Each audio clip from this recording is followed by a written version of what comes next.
Hi ma'am ngasi mo ano ba mukbang video pura la ma'am ngasi di chicken thong mani ko ngasi ki chicken je mai tan ke no to ma da pha da thong kare chicken curry ne ba ma'am ngasi mo ro cho ba ji ma chi cha re mo ro sak tang a han noi se le ko khui de ba ta ma pha re lai de tham ba ado ma'am ma khong ke le ne ma'am ngasi ki mukbang se ma pan da ne ba khoi mang gon da ne ba ai na khajal la ga so ne so to khajal la ga mukbang sa je le pa ni do in ji tin no ju ta de ba ko adu na imung la ya mam ne ba ꯀꯨꯝꯁꯤ ꯆꯍꯤꯒꯤ ꯑꯍꯥꯟꯕ ꯍꯪꯒꯥꯝ ꯆꯥꯗꯣꯏꯅꯤ ꯕꯖꯥꯔꯗꯅꯦ ꯁꯤ ꯍꯪꯒꯥꯝ ꯄꯤꯛꯂꯤ ꯈꯔ ꯄꯣꯠꯅꯤꯀꯣ ꯃꯄꯨꯟꯗ ꯂꯨꯄꯥ 10ꯇ ꯄꯤꯔꯤꯕ ꯆꯥꯛ ꯆꯥꯕ ꯍꯧꯖꯔꯒꯦ ꯃꯌꯥꯝ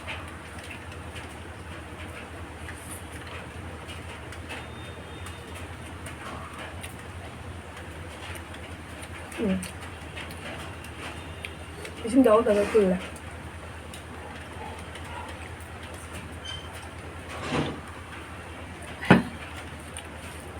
với nhang nhở một tháng mới nhỉ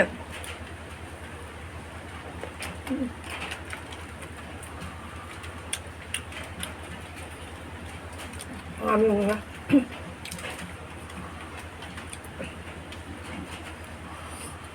hàng banda được thật lẽ hàng thả bây giờ này coi chỗ hàng bị lộ hàng về vợ hàng bị cái tổng nó cái cuộn nó cái da bao hộp lá như thế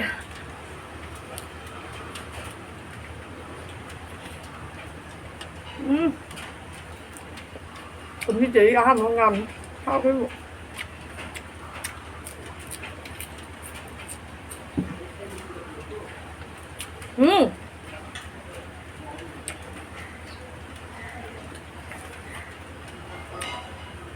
mua cái chiếc này làm được làm một đứa này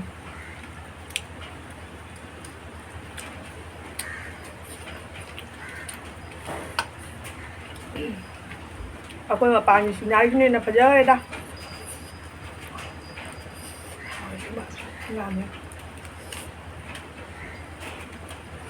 ngamจะเลยทราบว่าพังกันมวยเดิมเนี่ยว่าสิเดี๋ยวจะเกี้ยนถุงไอ้ถุงแล้วก็กระดมมาสลาเลยเดิมแต่แบบดูกระดมมาสลาเราก็แนงหักตั้งคู่กันเนี่ยงามจะเลยเดิมไปว่าเนี่ย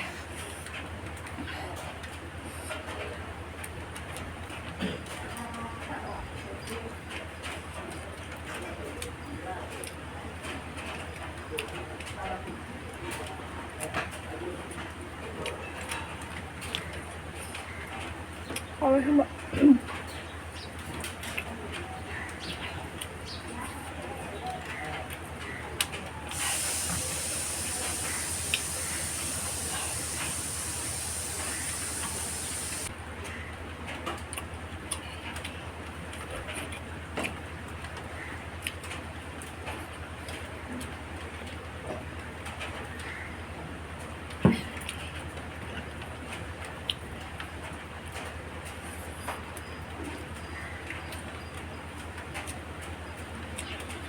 bang jawab aku kalau boleh itu, aku nak tak kami nak ini wifi pun boleh.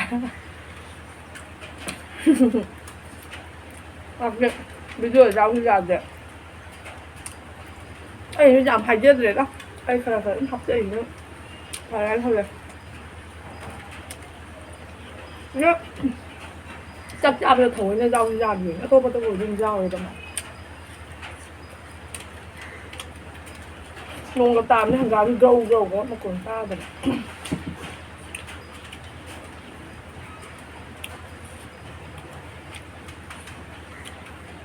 Thì cái này sai bên đây nè, trong mà từng nó thấy mấy cái như mà làm được phải là tuổi.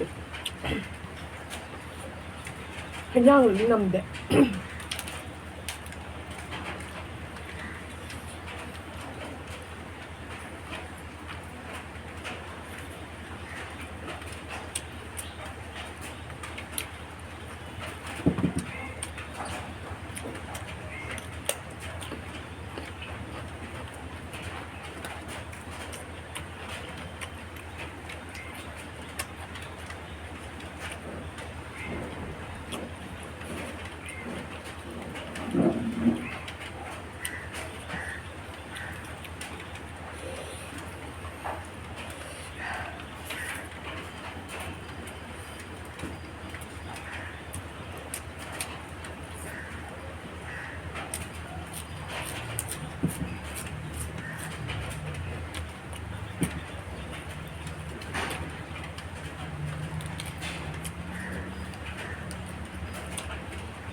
Ay chicken ramen nga ba yun?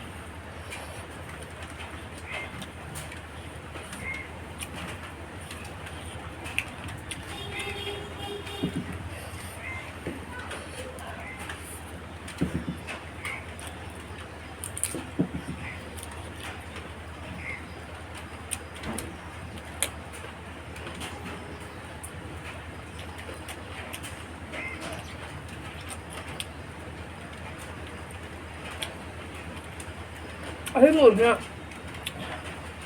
Ngon lên nha. Chả sai được. Luộc xong nó ra, mình làm nó ra rồi. Ở đây nó pháo chứ.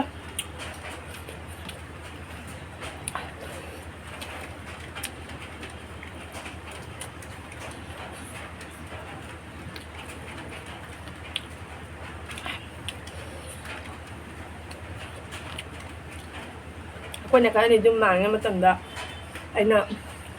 Sekian tak ni kita jadi buat.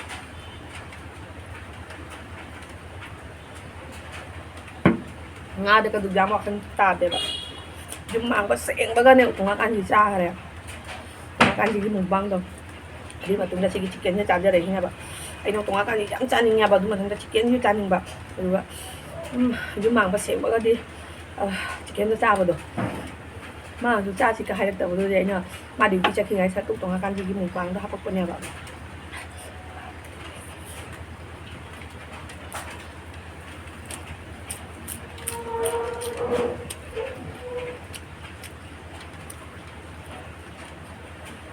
thế mà thằng làm cái củ ẩm á, kinh doanh nhiều mà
đấy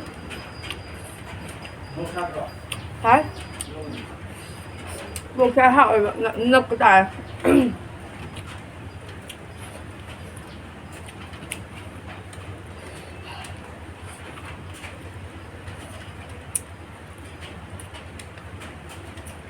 vậy 지금 왜 짜증 나지 않냐? 카나고 안 푼걸라 봐. 아주는 살던 건데. 이제는 살살 냠냠나.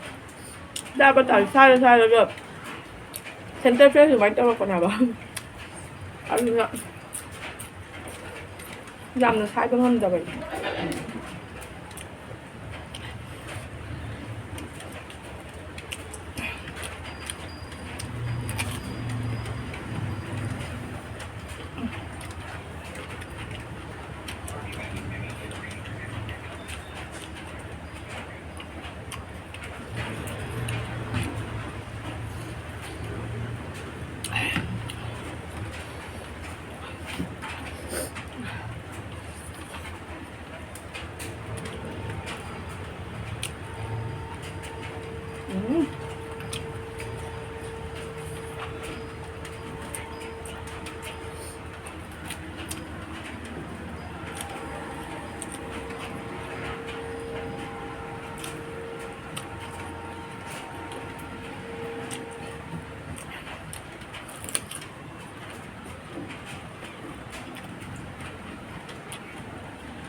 anh này những chicken nó giảm đó thì nó câu rồi ra mà chạp cho lực của nó không để không chậm chán lắm rồi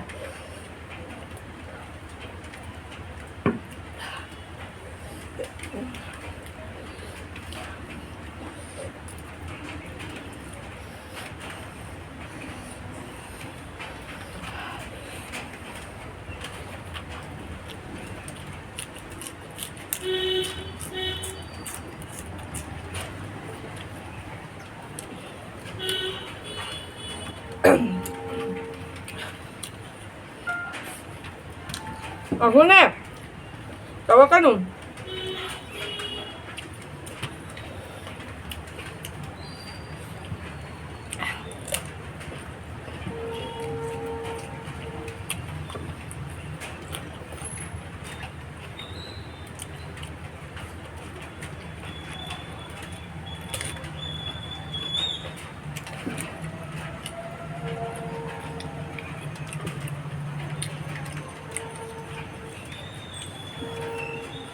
một bao cái đơn ra để một bao cái đơn khảo rồi